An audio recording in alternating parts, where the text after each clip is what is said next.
तो स्वागत है सभी का दिशा कंप्यूटर क्लासेस में। आज हम लोग देखने वाले हैं पिट के माध्यम से कि पिट का सिलेबस क्या रहता है। उस सिलेबस को देखते हुए आपके साथ हम जो क्वेश्चन लेके आए हैं वो आज हमारे साहित्यिक स्रोत, जो हमारे भारत का साहित्यिक स्रोत है, मतलब साहित्य इतिहास किस तरीके से उसमें क्या घटनाएं बताई गई हैं, इस तरीके से हम क्वेश्चन देखेंगे। जैसे कि उसमें पिट का जो सिलेबस है इसमें सिंधु घाटी सभ्यता अलग अलग, जैसे कि मुग़ल काल और सल्तनत काल, जैसे कि अलग अलग संबंधों से उसमें पॉइंट दिए गए हैं कि इस तरीके से यहाँ से क्वेश्चन आएगा। तो कुल मिला के हमारा जो इतिहास है वो 10 नंबर का रहने वाला है। तो उसी को लेके हम लोगों ने जो ये डाटा तैयार किया है बहुत महत्वपूर्ण रहेगा।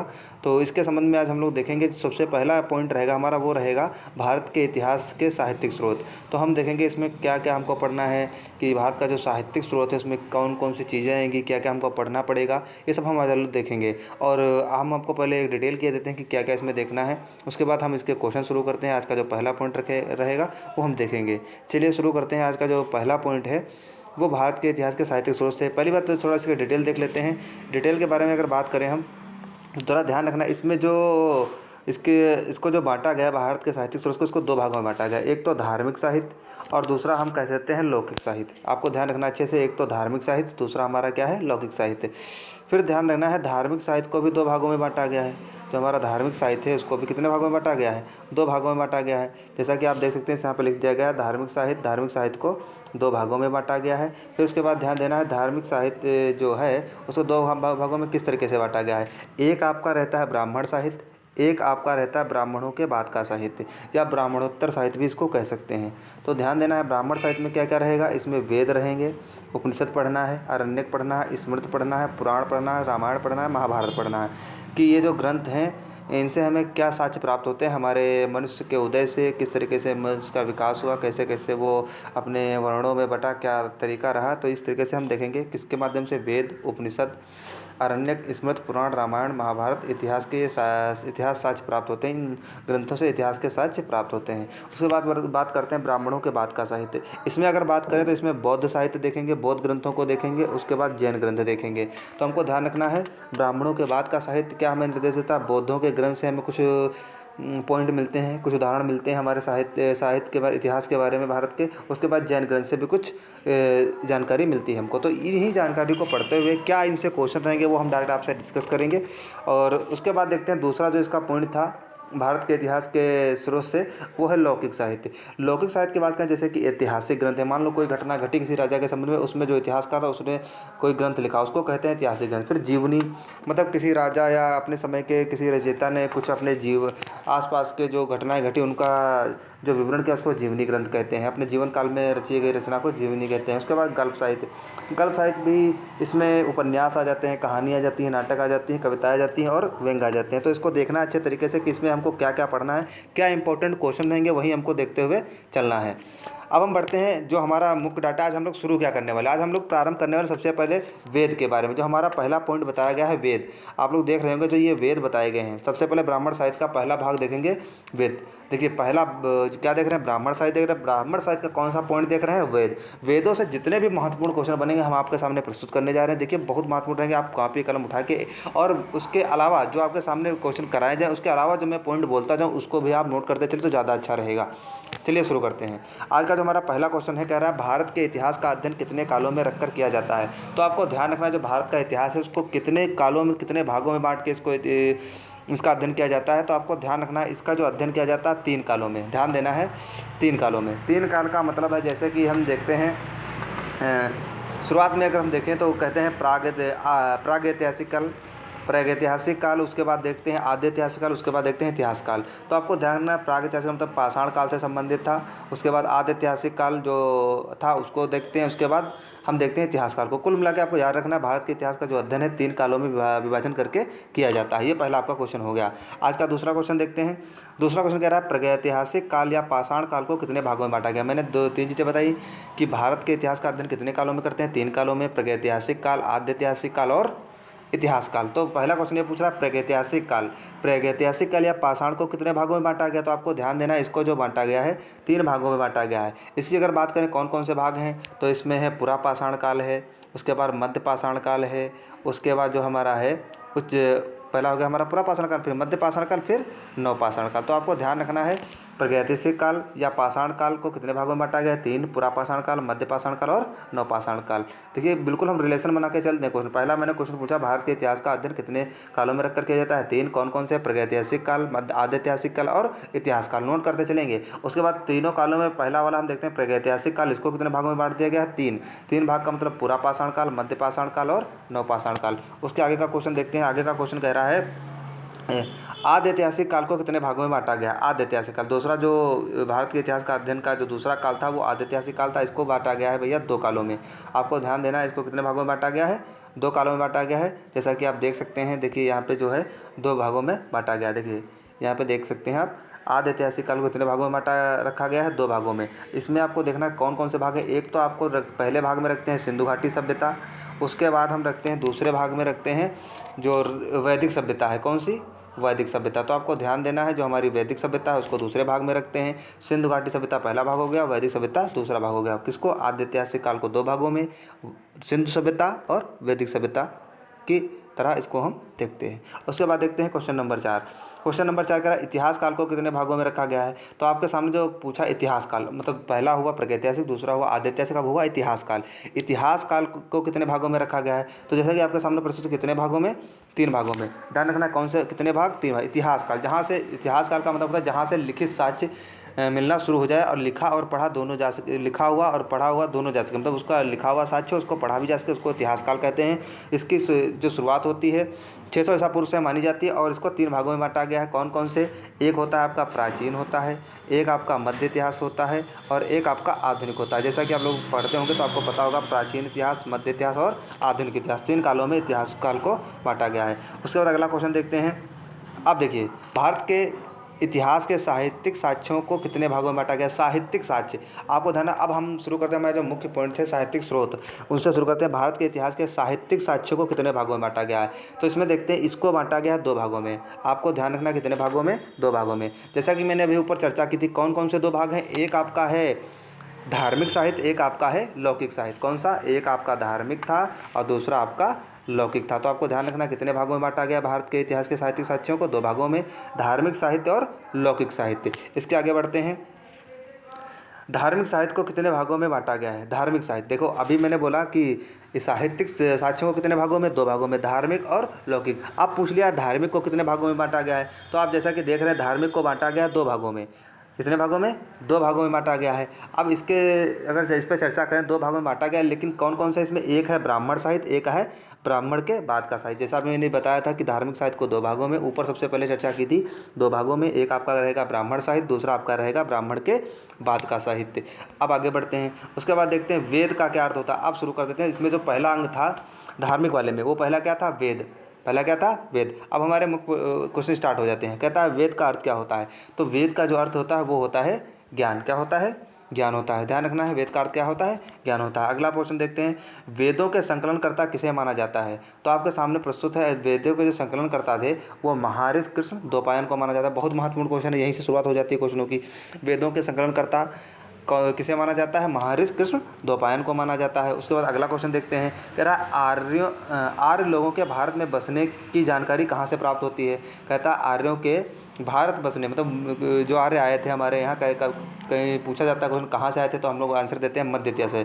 पहली बात तो याद रखना, जो आर्य हमारे भारत में आए थे वो मध्य एशिया से आए हुए, ये प्रमाण मिलता है, मध्य एशिया से आए हुए हैं। उसके बाद ये इसकी जानकारी कहाँ से मिलती है? तो आपको ध्यान रखना, इसकी जानकारी जो मिलती है वो वेदों से मिलती है। कहाँ से मिलती है भैया? वेदों से। मतलब वेदों से हमें जानकारी ये मिलती है कि जो हमारे आर्य थे वो मध्य एशिया से हमारे भारत में आए थे, ये जानकारी मिलती है वेदों से। उसके बाद बात करते हैं वेदों की संख्या कितनी है। अब आपको ध्यान देना है, सबसे पहले वेद वाली बात हुई तो वेदों की संख्या पूछ ली गई है। तो वेदों की संख्या कितनी है? वेदों की संख्या है भैया 4। कितनी है? वेदों की संख्या है 4। 4 में कौन है? ऋग्वेद है, यजुर्वेद है, सामवेद है, अथर्ववेद है। सबसे पहले रखना क्या क्वेश्चन है, वेदों की संख्या कितनी है? कितनी है? 4 है, ऋग्वेद, यजुर्वेद, सामवेद और अथर्ववेद। ये हम आपको साहित्यिक साक्ष्य इतिहास के जो है वो आपके सामने प्रस्तुत कर रहे हैं। जो आने वाले समय से जो परीक्षा हमारी है पेट या अन्य तरह की जो एक दूसरी परीक्षाएं हो सकती हैं उनमें भी ये महत्वपूर्ण ठहरेगा। लेकिन जो आज जो मुद्दा मेन है, पॉइंट टू पॉइंट चल रहा है, वो पेट का चल रहा है। आपको ध्यान रखना, आप सबके लिए पढ़ सकते हैं, लेकिन पेट का ये जो मेन बेस है वो पेट के लिए बहुत अच्छा डाटा तैयार किया गया है। तो ऋग्वेद को 4 भागों में, ऋग्वेद, यजुर्वेद, सामवेद और अथर्ववेद। उसके बाद बात करते हैं, अगला क्वेश्चन कह रहा है सबसे प्राचीनतम वेद कौन सा है। देखिए बहुत महत्वपूर्ण क्वेश्चन कह रहा है सबसे प्राचीनतम वेद कौन सा है। तो आपको ध्यान रखना है ऋग्वेद। कौन सा है भैया? ऋग्वेद है। सबसे प्राचीनतम वेद है ऋग्वेद, जिसमें सनातन धर्म का सबसे प्राचीनतम साक्ष्य है। ये जो है ये ऋग्वेद का सबसे प्राचीनतम स्रोत है। आपको ध्यान रखना है सबसे प्राचीनतम वेद कौन सा है? ऋग्वेद है। उसके बाद सनातन धर्म का सबसे प्राचीनतम स्रोत है। आपको ध्यान रखना सनातन धर्म का सबसे प्राचीनतम स्रोत कौन सा है? ऋग्वेद है। या पूछे सबसे प्राचीन वेद कौन सा है? ऋग्वेद है। दोनों क्वेश्चन बन सकते हैं। सनातन धर्म का सबसे प्राचीन स्रोत ऋग्वेद, सबसे प्राचीनतम वेद ऋग्वेद। अब अगले क्वेश्चन की तरफ देखते हैं, ऋग्वेद में कितने मंडल बताए गए हैं। तो आपको ध्यान देना, कह रहा है ऋग्वेद में कितने मंडल बताए गए हैं। तो आप देखें 10 मंडल। कितने मंडल? 10 मंडल, जैसा कि आपके सामने दिखाया गया है। ऋग्वेद में आपको याद रखना है 10 मंडल बताए गए हैं। फिर आगे बढ़ते हैं, अगले क्वेश्चन इससे क्या है, कह रहा है ऋग्वेद में कितने सूक्त हैं। सूक्त जो होता है, पहले एक बात सुन लें आप लोग, जो सूक्त होते हैं वो मंत्रों का जो समूह होता है उसको सूक्त कहते हैं। मंत्रों के समूह को सूक्त कहते हैं। कह रहा है ऋग्वेद में कितने सूक्त हैं, तो 128 सूक्त हैं। मतलब मंत्रों का जो संग्रह किया गया थोड़ा थोड़ा करके, वो कहाँ किया गया? 128 जगहों पे किया गया। तो आपको ध्यान रखना सूक्त 128 बताए गए हैं और मंत्रों का संग्रह सूक्त कहलाता है। कितने हैं ऋग्वेद में? 128 बताए गए हैं। उसके बाद अगला क्वेश्चन पढ़ते हैं, पुरुष सूक्त किस मंडल से संबंधित है। कह रहा पुरुष सूक्त, जिसमें विराट पुरुष का विवरण किया गया। आप लोग याद रखेंगे, जिसमें विराट पुरुष का वर्णन किया, जिसमें कहते हैं जांग से मुंह से पंडित और हाथों से छत्री, जंगा से और कहते हैं क्या कहते हैं बाहों से क्या कहते हैं छत्री हो गया। उसके बाद कहते हैं जांघों से जो हो गया वो हो गया क्या कहते हैं शूद्र हो गया। और उसके बाद कहते हैं कि चौथा लाभ जो वर्ण आता है उसमें कहते हैं जो हमारा जो निचले वर्ग वाले हमारे होते हैं क्या कहते हैं मजदूर, शूद्र जो होते हैं ये क्या कहते हैं शूद्र तो बनिया हो गया। उसके बाद बात करते हैं जो चौथे नंबर का होता है उसे हम लोग कहते हैं जो हमारे निचले सबसे चौथा वर्ण होता है। क्या कहते हैं कि जैसे कि निचले लोग से काम करने वाले कारीगर, थोड़ा जैसे कि मान लो शुरुआत में हो गया पंडित। किसी राज्य का अगर विवरण ले लें हम, तो वहाँ का एक राजा हो गया। राजा के बाद अगर देखा जाए तो उसके बाद क्या होता है, राजा होता है। राजा के अंदर को पंडित भी होता है, राजा के तरीके का छत्री होता है। उसके बाद वहाँ ज्ञानी भी होता है। तो ज्ञानी का काम क्या होता है? ज्ञानी का ये काम होता है कि जैसे कि कोई घटना का विवरण पूछना है या भविष्यवाणी करनी, तो राजा के यहाँ एक पंडित भी रहता है, जिसको हम कहते हैं कि वो जो विराट पुरुष था, पुरुष सूक्त का विराट पुरुष के मुख से उसका जन्म हुआ। उसके बाद छत्री, जो छत्री होते हैं वो लड़ने वाला वर्ग रखा गया। जैसे कि बलशाली होता तो बुझा से क्या हुआ? बलशाली। उसके बाद वैश्य में एक आता है, जैसे बनिया लोग होते हैं कि खरीदारी व्यापार संबंधित कौन रहेगा? वैसे लोग रहेंगे। उसके बाद इसमें शूद्र का उल्लेख किया गया, जैसे कि अब शूद्र के यहाँ कोई काम करने वाले मजदूर मान लो, तो इस तरीके के क्या किया गया? शूद्र का विवरण किया गया। तो आपको ध्यान रखना है ब्राह्मण, क्षत्रिय, वैश्य, शूद्र, इनका उल्लेख कहाँ किया गया है?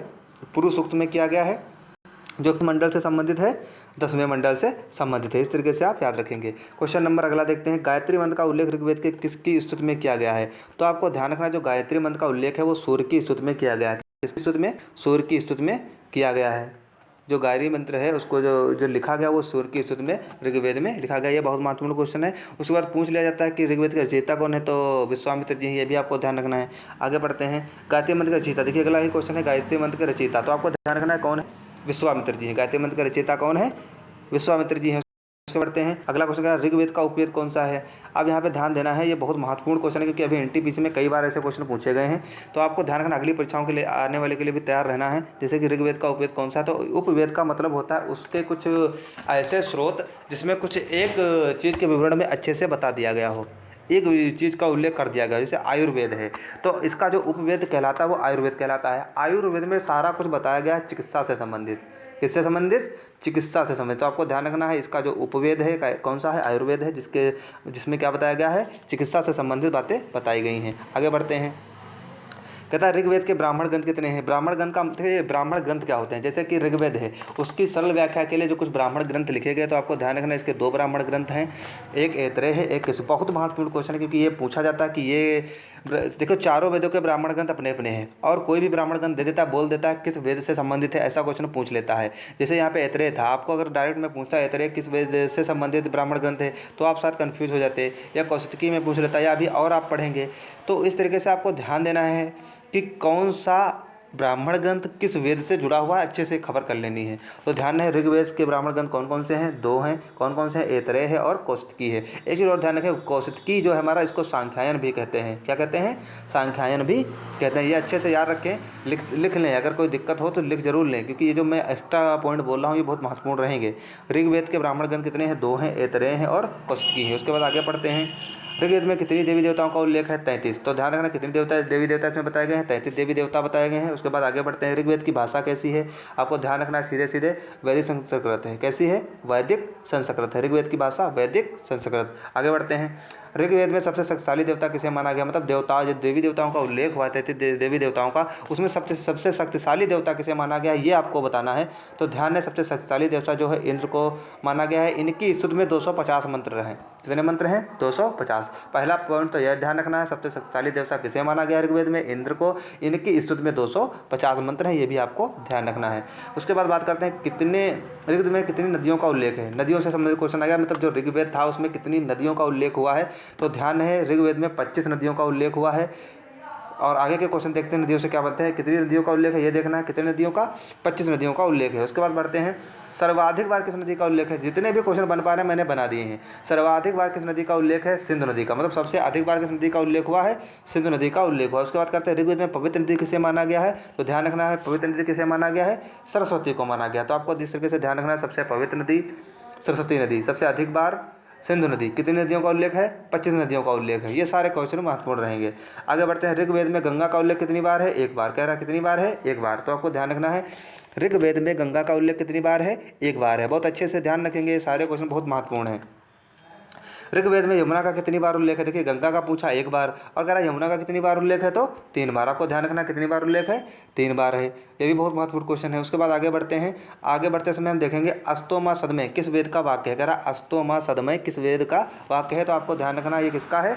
ऋग्वेद का वाक्य है। ये वाक्य कहाँ से लिया गया है पूछ लेता, तो ऋग्वेद से लिया गया है। उसके बाद आगे बढ़ते हैं, यजुर्वेद का अर्थ क्या होता है? अगला जो हमारा वेद है वो है यजुर्वेद। यजुर्वेद का अर्थ क्या होता है? तो आपको ध्यान रखना, यज्ञ। क्या इसका अर्थ होता है? यज्ञ होता है। उसके बाद आगे बढ़ते हैं, यजुर्वेद में कौन से नियम विधि की चर्चा की गई है? चर्चा है, ये आपको बताना, मतलब कैसे नियम बताए गए हैं इसमें। तो आपको ध्यान रखना है, इसमें जो बताए गए यज्ञों के नियम व विधि पर चर्चा हुई है। किसके? यज्ञों के नियम व विधि पर चर्चा हुई है इसमें, ये आपको ध्यान रखना है। यजुर्वेद में यज्ञों के नियम व विधि की चर्चा हुई, ये आपको ध्यान रखना है। आगे बढ़ते हैं, यजुर्वेद का उपवेद कौन सा है? तो आपको ध्यान रखना, यजुर्वेद का जो उपवेद है वो है धनुर्वेद। ये भी बहुत, देखो उपवेद जरूर याद रखें आप लोग, जरूर, बहुत महत्वपूर्ण है। यजुर्वेद का उपवेद कौन सा है? धनुर्वेद। धनुर्वेद में बताया क्या गया है, यह भी ध्यान रखना है। ये युद्ध कला से संबंधित है। किससे संबंधित है? युद्ध कलाओं के बारे में इसमें बताया गया। या पूछ लेगा युद्ध कलाओं के बारे में किस उपवेद में बताया गया है? तो धनुर्वेद में बताया गया है। यजुर्वेद का संबंध कौन सा उपवेद है? तो धनुर्वेद है। आगे बढ़ते हैं, इसके ब्राह्मण ग्रंथ कौन से हैं? मतलब यजुर्वेद के ब्राह्मण ग्रंथ कौन से हैं? तो आपके सामने है तैतरेय तथा शतपथ। कौन से हैं? तैतरेय तथा शतपथ। आपको ध्यान रखना है, इसके ब्राह्मण ग्रंथ कौन से हैं? तैतरेय तथा शतपथ, ये आपको ध्यान रखना है। उसके बाद बढ़ते हैं, सामवेद का अर्थ क्या होता है? सामवेद का जो अर्थ होता है, अगला जो हमारा वेद आ जा रहा है वो कौन सा आ जा रहा है? सामवेद आ जा रहा है। तो कह रहा है सामवेद का अर्थ क्या होता है? गीत या गायन। ध्यान रखना है, गीत या गायन। भारतीय संगीत का स्रोत किसे हम कहते हैं? तो भारतीय संगीत का स्रोत किसे कहते हैं, ये पूछ रहा, कह रहा है सामवेद को। किसको? सामवेद को। आपको ध्यान रखना है कि भारतीय संगीत का स्रोत किसे कहा जाता है? सामवेद को कहा जाता है। आगे बढ़ते हैं, सामवेद का उपवेद कौन सा है? तो देखो सबके उपवेद बताए जा रहे हैं और सबके अलग अलग ध्यान रखने हैं। सामवेद का उपवेद कौन सा है? तो ध्यान रखना है, सामवेद का जो उपवेद है कौन सा है भैया? गांधर्व वेद है। कौन सा? गांधर्व वेद है। इसमें संगीत से संबंधित बातें बताई गई हैं। संगीत से संबंधित बातें बताई गई हैं। तो आपको ध्यान रखना है, सामवेद का उपवेद कौन सा है? गांधर्व वेद है, जिसमें संगीत कला से संबंधित बातें बताई गई हैं। आगे बढ़ते हैं, सामवेद के ब्राह्मण ग्रंथ कौन से हैं? तो आपको ध्यान रखना है, इसके जो ब्राह्मण ग्रंथ हैं, सभी के ब्राह्मण ग्रंथ हैं, सभी के उपवेद हैं। ये बहुत महत्वपूर्ण क्वेश्चन है। तो इसके जो ब्राह्मण ग्रंथ हैं भैया, ये पंचविश तथा जैमिनी है। कौन है? पंचविश तथा जैमिनी। तो आपको ध्यान रखना है, सामवेद के ब्राह्मण ग्रंथ पंचविश तथा जैमिनी। आगे बढ़ते हैं, सबसे छोटा वेद कौन सा है? देखिए ये भी बहुत महत्वपूर्ण क्वेश्चन बन जाता है। कह रहा है सबसे छोटा वेद कौन सा है? तो आपको ध्यान रखना है, सामवेद। कौन सा? सामवेद। आगे बढ़ते हैं, सभी वेदों का सार किस वेद में समाहित है? देखो ये भी बहुत महत्वपूर्ण क्वेश्चन बन जाएगा। कह रहा सभी वेदों का सार किस वेद में समाहित है? तो आपको ध्यान रखना है, सामवेद में। किसमें?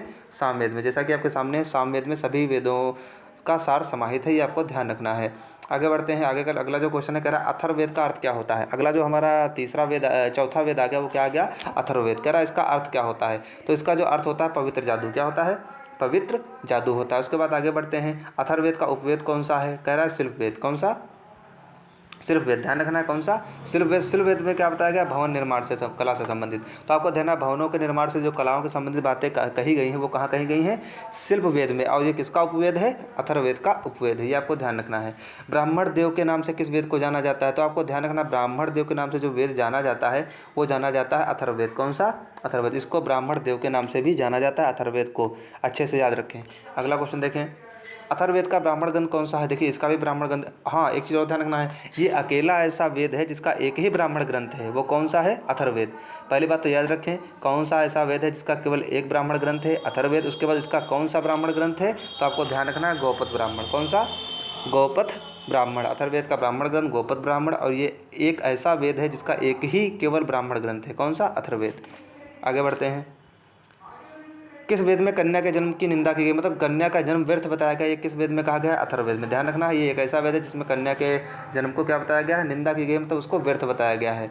फिर तक बढ़ते हैं अगले क्वेश्चन की तरफ, अथर्ववेद के ज्ञाता क्या कहलाता था? मतलब अथर्ववेद का जो ज्ञाता होता था उसको क्या कहते थे? तो ध्यान रखना इसको सभी वेदों का ज्ञाता कहा जाता था। अगर अथर्ववेद का कोई ज्ञान ग्रहण कर लेता था तो उसको सभी वेदों का ज्ञाता कहा जाता था। उसके बाद बढ़ते हैं अगले क्वेश्चन की तरफ, कह रहा श्वेताश्वर उपनिषद किस वेद से संबंधित है? यहाँ पे जो बात हो रही है उपनिषद, देखिए हर वेद के ब्राह्मण ग्रंथ हैं और उसके उपवेद हैं और उसके उपनिषद हैं और कुछ के आरण्यक हैं।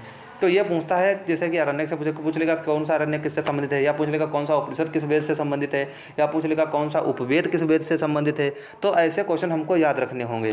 जैसा कि यहाँ पे पूछा जा रहा है श्वेताश्वर उपनिषद किस वेद से जुड़ा हुआ है? तो आपको ध्यान रखना जो श्वेताश्वर उपनिषद है ये यजुर्वेद से जुड़ा हुआ है। किससे जुड़ा हुआ है भैया? यजुर्वेद से जुड़ा हुआ है। इसको आपको अच्छे से ध्यान रखना है। उसके बाद बढ़ते हैं अगले क्वेश्चन की तरफ। अगला क्वेश्चन कह रहा है कठोपनिषद किस वेद से संबंधित है? कठोपनिषद। तो ये अगला उपनिषद जो है कठोपनिषद है, ये किस वेद से संबंधित है? तो ये भी यजुर्वेद से संबंधित है। अगला क्वेश्चन देखते हैं, केनोपनिषद किस वेद से संबंधित है? तो आपको ध्यान रखना है किससे संबंधित है? सामवेद से। अगला जो है सामवेद से संबंधित है। केनोपनिषद किस वेद से संबंधित है? सामवेद से संबंधित है। अगला क्वेश्चन देखते हैं, छांदोग्य उपनिषद किस वेद से संबंधित है? तो ये भी ध्यान रखना, ये भी किससे संबंधित है? सामवेद से संबंधित है। देखिए केनोपनिषद और छांदोग्य उपनिषद सामवेद से संबंधित है। उसके बाद श्वेताश्वर और कठोपनिषद यजुर्वेद से संबंधित है। उसके बाद आगे बढ़ते हैं, करा मुंडोक उपनिषद किससे संबंधित है? तो आपको ध्यान रखना है अथर्ववेद से। किससे भैया? अथर्ववेद से। मुंडोक उपनिषद किससे संबंधित है? बहुत बार पूछा जाता है। और एक में सत्यमेव जयते कहाँ से लिया गया? तो आपको ध्यान रखना है मुंडोक उपनिषद से लिया गया है। कहता है सत्यमेव जयते जो वाक्य कहाँ से लिया गया है? तो मुंडोक उपनिषद से लिया गया है। और मुंडोक उपनिषद किस वेद से संबंधित है? तो अथर्ववेद से संबंधित है। ये भी आपको ध्यान रखना है। अगला क्वेश्चन देखिए, मांडुक्य उपनिषद किस वेद से संबंधित है? तो ये भी देखो अथर्ववेद से। किससे संबंधित है? अथर्ववेद से। तो अथर्ववेद से कितने हो गए? 2 हो गए। बढ़िया महत्वपूर्ण जो क्वेश्चन थे वो मैंने बता दिए। अथर्ववेद से मुंडोक उपनिषद और मुंडोक और मांडुक दोनों कहाँ से संबंधित हैं? अथर्ववेद से संबंधित है। उसके बाद अगला क्वेश्चन देखिए, कह रहा है सबसे छोटा उपनिषद कौन सा है? कह रहा सबसे छोटा उपनिषद कौन सा? अभी मैंने पूछा था वेद कौन सा, तो वेद था सामवेद। और उपनिषद की अगर बात करें तो सबसे छोटा जो उपनिषद है वो है मांडुक्य उपनिषद। इस तरीके से आप ध्यान रखेंगे। आज का अंतिम और लास्ट क्वेश्चन है, ये है किस वेद का कोई आरण्यक नहीं है? ये आरण्यक जो होता है ये भी एक तरीके की व्याख्या होती है ये वेदों की, ये तो बताना है। इसमें से आपको एक क्वेश्चन याद रखना, मैं आरण्यक से और भी क्वेश्चन बना दूंगा, लेकिन यहाँ पे एक पॉइंट जरूर याद रखें, किस वेद का कोई आरण्यक नहीं है? किस पे कोई आरण्यक नहीं लिखा गया है? तो ये जो एक वेद है अथर्ववेद, इस पर कोई आरण्यक नहीं लिखा गया है। इसको आपको अच्छे तरीके से ध्यान रखना है। मेरे क्वेश्चन कैसे लगे ये आप ज़रूर कमेंट करें। और मैं पॉइंट टू पॉइंट जो भी प्लेट का सिलेबस है वो मैं पॉइंट टू पॉइंट, जैसे आज तो था साहित्यिक स्रोत, इसके बारे में जो भी अभी दूसरे पार्ट में साहित्यिक स्रोत बचेगा वो मैं बता दूंगा। पुराण वगैरह हैं, उपनिषद है, आरण्यक हैं, महाभारत पुराण वगैरह जो भी अभी साहित्यिक स्रोत बचे हुए हैं सारा मैं पूरा कराऊंगा। साहित्य स्रोत के बाद हम लोग चलेंगे सिंधु घाटी के बाद हम अपने अगले वैदिक सभ्यता पे आएंगे। वैदिक के बाद हम अपने प्राचीन वाले जितने भी राजा वंश रहे उस पर आएंगे। उसके बाद मुगल काल, सल्तनत काल, सारे क्वेश्चन मैं आपको डिस्कस कराऊंगा। जितने भी आंदोलन सब कुछ मैं एक एक करके बताऊंगा पॉइंट टू पॉइंट। बस आप ध्यान है, आप वीडियो को कंटिन्यू देखें, लास्ट तक देखें और हमारे वीडियो को लाइक शेयर और सब्सक्राइब जरूर करें। और वीडियो को कमेंट जरूर करें कि कैसा लगा, अच्छा लगा हो तो कमेंट जरूर करें। धन्यवाद दोस्तों।